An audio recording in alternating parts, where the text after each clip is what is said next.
ในวันที่22เมษายน2025ที่สภาแห่งชาติประธานทองลุ้นศรีสุฤทธิ์ประธานประเทศแห่งสาธารณรัฐประชาธิปไตยประชาชนลาวได้ต้อนรับการเข้าเยี่ยมคำนับของสมเด็จพระกนิษฐาธิราชเจ้ากรมสมเด็จพระเทพรัตนราชสุดาสยามบรมราชกุมารีแห่งราชอาณาจักรไทยในการเดินทางมาเคลื่อนไหวเยี่ยมยามสาธารณรัฐประชาธิปไตยประชาชนลาวในระหว่างวันที่21-24เมษายน2025โอกาสนี้พันธานทองลุ้นศรีสุฤทธิ์ได้แสดงความยินดีต้อนรับอันอบอุ่นและตีราคาสูงต่อการเสด็จมาเยี่ยมยามสาธารณรัฐประชาธิปไตยประชาชนลาวของกลุ่มสมเด็จพระเทพในแต่ละครั้ง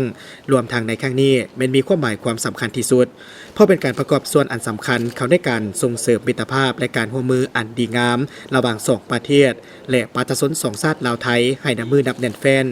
ทั้งเป็นการเยี่ยมยามที่มีความหมายความสำคัญทางประวัติศาสตร์แห่งการพัวพันระหว่างสองประเทศพอเป็นปีครบรอบ75 ปีแห่งการสร้างตั้งสายพัวพันการทูตของสองประเทศลาวไทยและยังเป็นปีมหามงคลวันคล้ายวันพราสสมภพของกรมสมเด็จพระเทพครบรอบ70 พรรษาที่หาก่อผ่านพ้นไปเมื่อบดลมานี้ซึ่งพันธานทองลุ้นศรีสุฤทธิ์ได้ถือโอกาสนี้ถวายพระพรไซยะมงคลวันคล้ายวันพราสสมภพแด่กรมสมเด็จพระเทพพร้อมนี้พันธานทองลุ้นศรีสุฤทธิ์ยังได้ฝากความยินยามถามข่าวถึงพระบาทสมเด็จพระวชิรเกล้าเจ้าอยู่หัวพระราชินีและพระบรมวงศานุวงศ์ทุกพระองค์พร้อมทั้งทรงคำเสื้อเสริญพระบาทสมเด็จพระวชิรเกล้าเจ้าอยู่หัวและพระราชินีเสด็จเป็นประธานร่วมในพิธีเปิดนำไส้ขวบมิตรภาพลาวไทยแห่งที่5บริคำไซบึงการในท้ายปีนี้และถือโอกาสเสด็จเยี่ยมยามทางรัฐกิจที่สาธารณรัฐประชาธิปไตยประชาชนลาวเพื่อเป็นสิริมงคลให้แก่การพัวพันและการร่วมมือระหว่างสาธารณรัฐประชาธิปไตยประชาชนลาวและราชอาณาจักรไทยทั้งเป็นการเฉลิมฉลองการสร้างตั้งสายพัวพันการทูตระหว่าง2ประเทศครบรอบ75 ปีในปี2025ในโอกาสดังกล่าวพันธานทองลุ้นศรีสุฤทธิ์ได้ต่างหน้าให้รัฐบาลก็คือประชาชนลาวแสดงความขอบใจเป็นอย่างยิ่งที่พระบาทสมเด็จพระวชิรเกล้าเจ้าอยู่หัวรวมทั้งกรมสมเด็จพระเทพนายกรัฐมนตรีและการนำทานอื่นๆที่ได้ทรงสารแสดงความเศร้าสลดใจต่อการจากไปอย่างบ่มีวันกลับคืนมาของพันธานพลเอกคำไต่ศรีพันดรอดีตประธานคณะบริหารงานศูนย์กลางภาคประชาชนปฏิบัติลาวอดีตประธานประเทศแห่งสาธารณรัฐประชาธิปไตยประชาชนลาวพร้อมทางได้ทรงผู้ต่างหน้ารัฐบาลแห่งราชอาณาจักรไทยมาไว้อาลัยและห่วงพิธีชาปนกิจนอกนี้ยังได้แสดงความเห็นใจต่อเหตุการณ์แผ่นดินไหว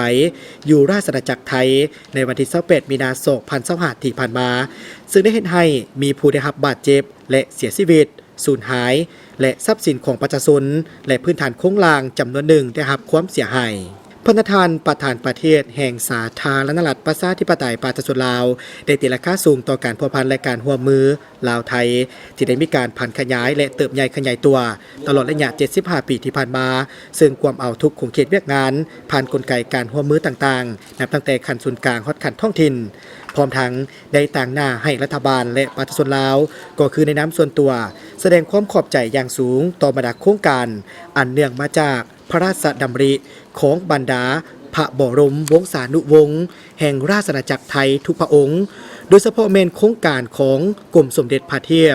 ที่ถือว่าเป็นการร่วมมือที่มีประโยชน์สูงสุดนำเอาผลประโยชน์และบทเรียนผลสำเร็จตัวจริงในการพัฒนาให้แก่สาธารณรัฐประชาธิปไตยประชาชนลาวเป็นต้นแม่นการพัฒนาทางด้านกสิกรรมการศึกษาสาธารณสุขสิ่งแวดล้อมพื้นฐานโครงสร้างอื่นๆเทคโนโลยีเป็นต้นในโอกาสเดียวกันนี้กรมสมเด็จพระเทพได้แสดงความปิติยินดีต่อการต้อนรับอันอบอุ่นในครั้งนี้และรู้สึกดีใจเป็นอย่างยิ่งที่ได้เสด็จมาเยี่ยมยามสาธารณรัฐประชาธิปไตยประชาชนลาวอีกครั้งพร้อมทั้งได้แสดงความสมเสยที่เห็นว่าสาธารณรัฐประชาธิปไตยประชาชนลาวได้รับการพัฒนาอย่างต่อเนื่องแสดงความเห็นดีเป็นเอกภาพต่อการตีราคาการพัวพันร่วมมือระหว่างลาวไทย